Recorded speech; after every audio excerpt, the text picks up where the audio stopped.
Hello दोस्तों, स्वागत है आपका द स्ट्रॉन्ग माइंडसेट एकेडमी में। संपूर्ण बायोलॉजी की इस सीरीज में आज दूसरी क्लास है और पहली क्लास में हमने किया था जीवधारियों का वर्गीकरण, अरस्तु का योगदान, कैरोलस लिनियस का वर्गीकरण और आर.एच. व्हिटेकर का 5 जगत वर्गीकरण। और हमने उस वीडियो में जाना था जीवधारियों के वैज्ञानिक नाम द्विनाम पद्धति के द्वारा। आज की इस वीडियो में हम करने वाले हैं कोशिका विज्ञान, जिसमें हम करेंगे जीव द्रव का इतिहास और जानेंगे कोशिका विभाजन के बारे में। यह वीडियो आपके किसी भी कॉम्पिटिटिव एग्जाम की तैयारी के लिए बहुत महत्वपूर्ण सिद्ध होने वाला है। तो चलिए स्टार्ट करते हैं आज की इस वीडियो में और सबसे पहले जानते हैं जीव द्रव की परिभाषा। कोशिका के भीतर स्थित समस्त जीवित अर्ध तरल पदार्थ को क्या कहते हैं? जीव द्रव। यह वह पदार्थ है जिसमें जीवन की सभी क्रियाएं जैसे पोषण, श्वसन, उत्सर्जन, वृद्धि, प्रजनन इत्यादि संपन्न होती है। जीव द्रव शब्द का इतिहास। तो जीव द्रव शब्द का प्रयोग सर्वप्रथम पुरकिंजे ने किया था 1839 में। मैक्स शुडले ने 1861 में इसे जीवन का भौतिक आधार, फिजिकल बेसिस ऑफ लाइफ कहा था। अब जानते हैं जीव द्रव की संरचना। जीव द्रव सजीव तथा अजैव पदार्थों से मिलकर बना है। इसमें अजैव पदार्थ कौन कौन से हैं? इनऑर्गेनिक सब्सटेंस, जल, वाटर।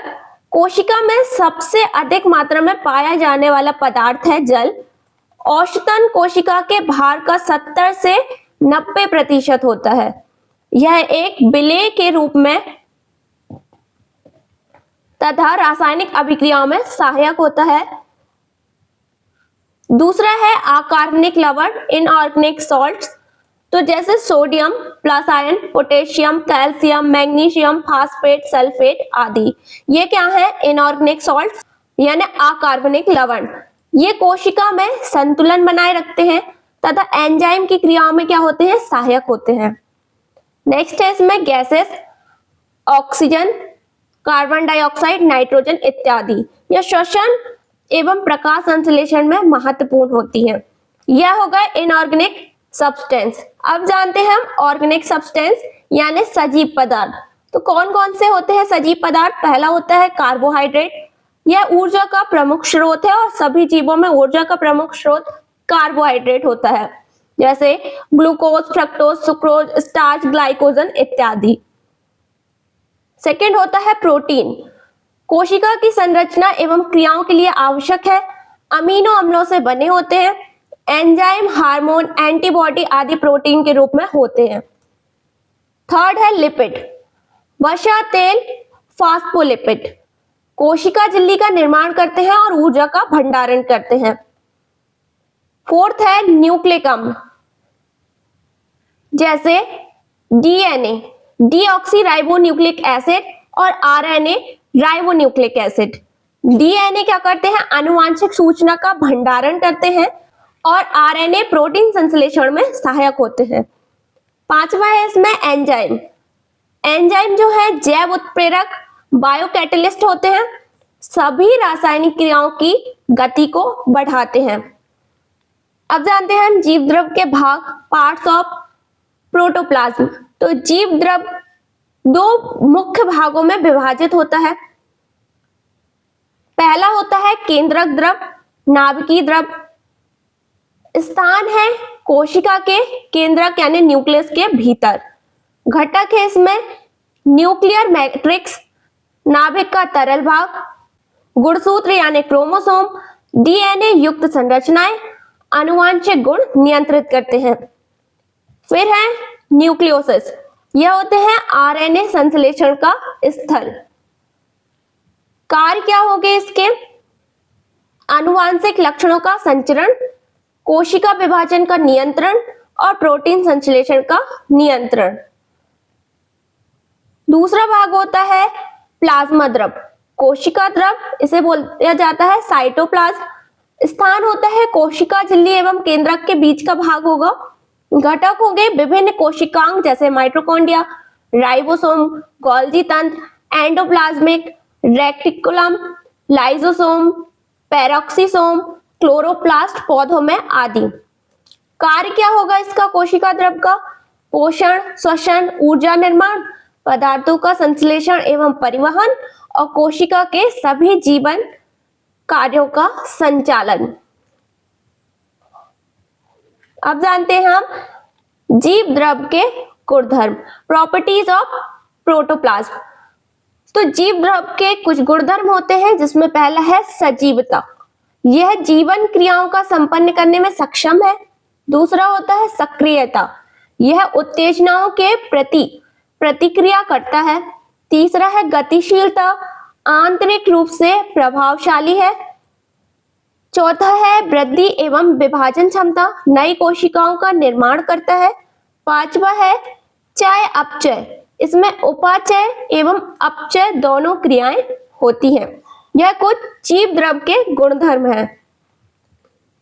अब जानते हैं जीव द्रव का महत्व, इंपॉर्टेंस ऑफ प्रोटोप्लाज्म।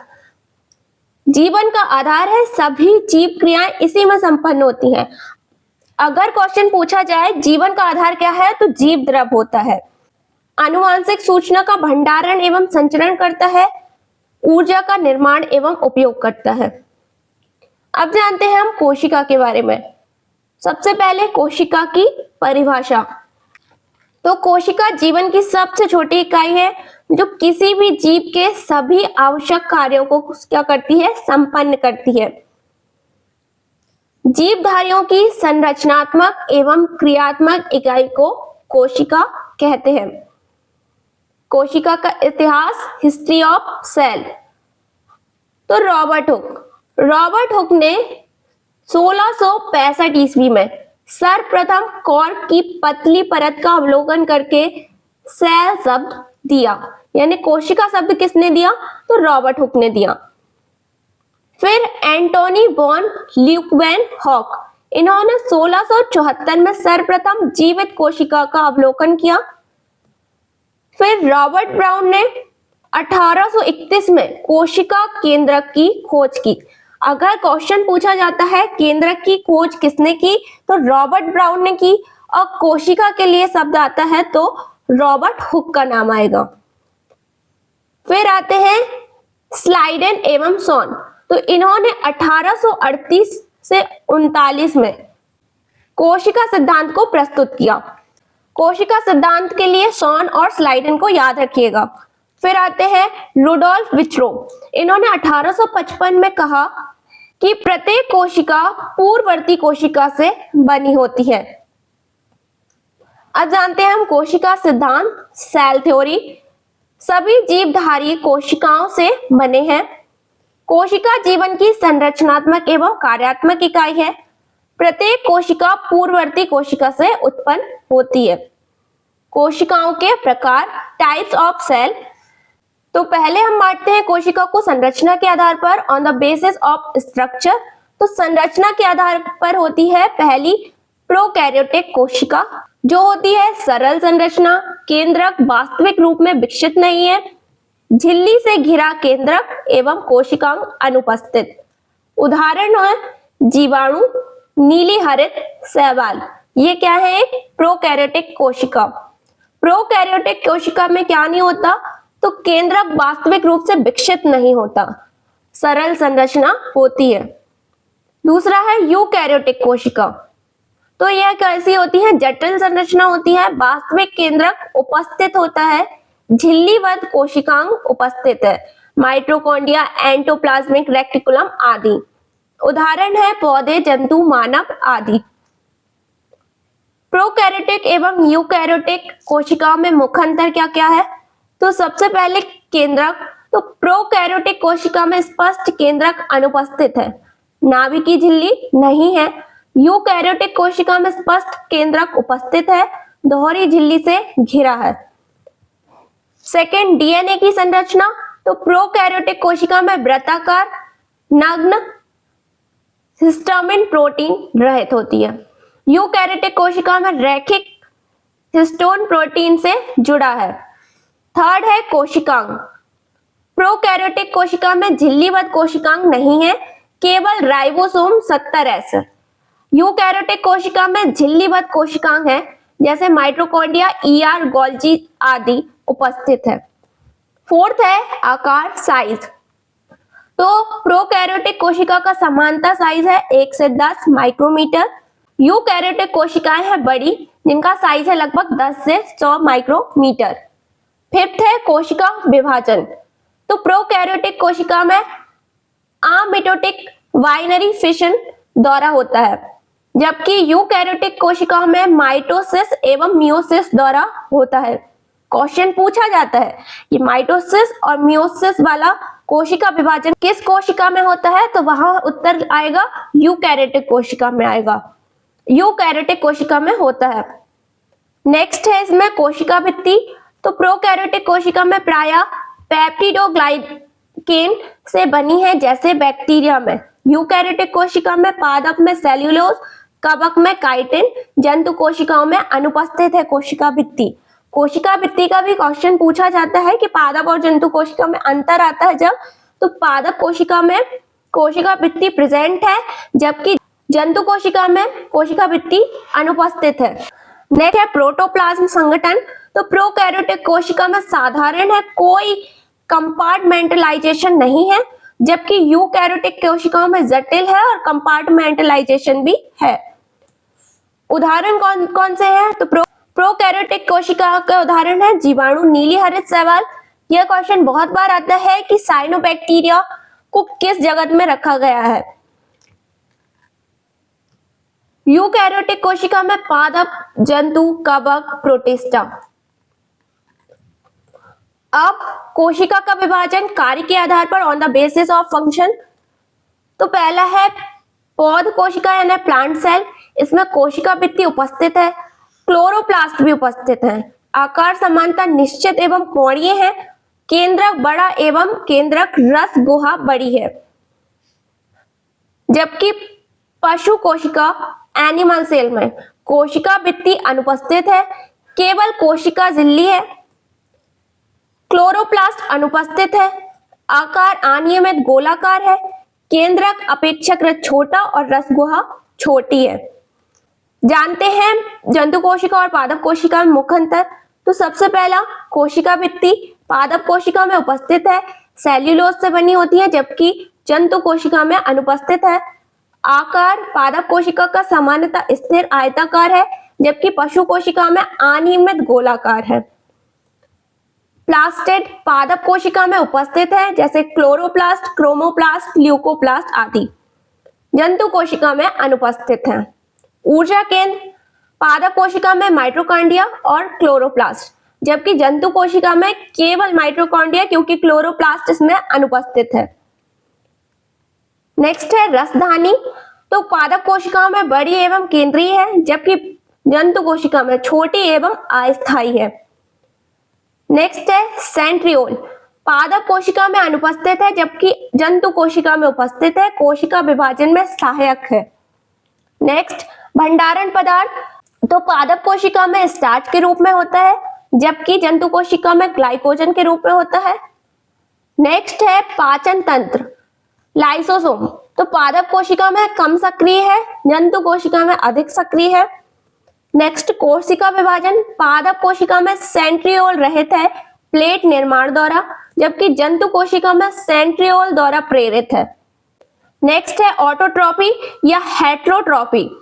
तो पादप कोशिका सामान्यतः स्वपोषी है, ऑटोट्रॉपी है, जबकि जंतु कोशिका परपोषी है यानी हेट्रोट्रॉपी है।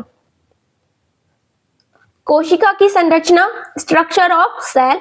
तो कोशिकाओं को 3 मुख्य भागों में बांटा जाता है। पहला है कोशिका भित्ति एवं झिल्ली, सेल वॉल और सेल मेम्ब्रेन्स। तो कोशिका भित्ति क्या होती है? केवल पादप कोशिका में पाई जाती है, सेल्यूलोज से बनी है, कठोर संरचना है, कोशिका के आकार एवं सुरक्षा देती है। कोशिका झिल्ली सेल मेम्ब्रेन्स सभी कोशिकाओं में पाई जाती है, चयनात्मक रूप से अर्धपारगम है। दूसरा भाग है साइटोप्लाज्म, जेली जैसी संरचना जिसमें कोशिकांग स्थित होते हैं। तीसरा भाग है कोशिकांग, मुख्य कोशिकांग एवं उनके कार्य। पहला कोशिकांग है केंद्रक, अनुवांछित सामग्री जैसे डीएनए का भंडार कोशिका का नियंत्रण केंद्र है। दूसरा है माइटोकॉन्ड्रिया, ऊर्जा का उत्पादन कोशिका का शक्ति गृह पावर हाउस ऑफ सेल कहलाता है। तीसरा है एंडोप्लाज्मिक रेटिकुलम, जैसे रफ ईआर तो ये करता है प्रोटीन संश्लेषण, जबकि स्मूथ ईआर करता है लिपिड संश्लेषण।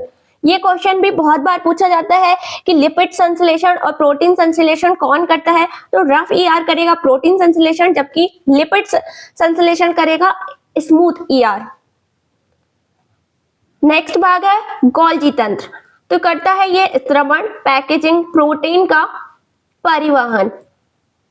अगला भाग लाइसोसोम, पाचन एंजाइम युक्त है, कोशिका का आत्मघाती थैला कहा जाता है। अगला भाग है राइबोसोम, प्रोटीन संश्लेषण करता है, प्रोटीन कारखाना कहा जाता है।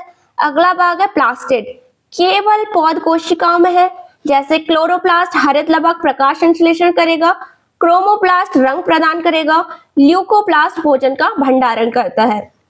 अगला भाग है वैक्यूल, वैक्यूल तो वैक्यूल जो है रसगुहा पदार्थों का संग्रहण करता है। अगला भाग है सेंट्रियोल, केवल पशु कोशिकाओं में है, कोशिका विभाजन में सहायक है। जंतु कोशिका में कोशिका विभाजन सेंट्रियोल से प्रेरित होता है। अब जानते हैं हम कोशिका विभाजन, सेल डिवीजन। माइटोसिस, माइटोसिस है समसूत्री विभाजन, एक जैसी संतति कोशिकाएं बनती है, वृद्धि एवं मरम्मत में सहायक है। दूसरा है मियोसिस, अर्धसूत्री विभाजन, यौन क्रियाओं गैमेट का निर्माण करता है, आनुवांशिक विविधता लाता है।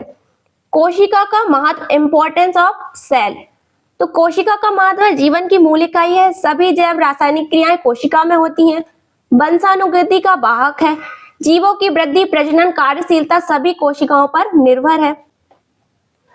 तो दोस्तों आज की क्लास यहीं समाप्त होती है। नेक्स्ट क्लास में हम पढ़ेंगे कोशिका के मुख्य भाग, मेजर पार्ट ऑफ सेल्स।